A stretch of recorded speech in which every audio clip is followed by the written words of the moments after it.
I do tend to think in terms of what we're not. Like, we're not overly aggressive, and we're not.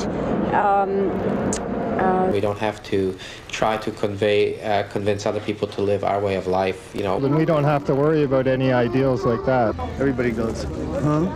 Most of being a Canadian, when you sit down to think about it, is resistance to being American.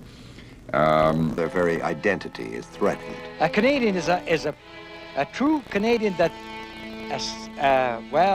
how would I describe it?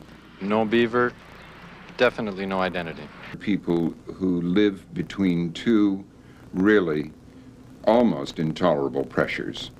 And one is the presence, in my fancy, the presence of the North. Canadians are a shadow people.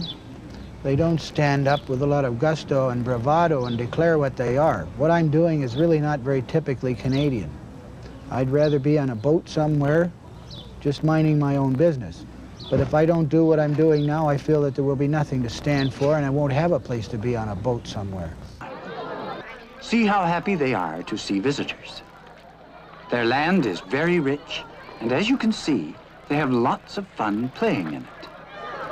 Canadians are not as fit as they might be, but some, like Marge and Kay Collins, are clearly as fit as fiddles.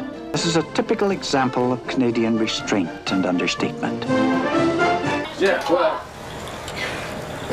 the big difference between Canadians and Americans is that the Americans is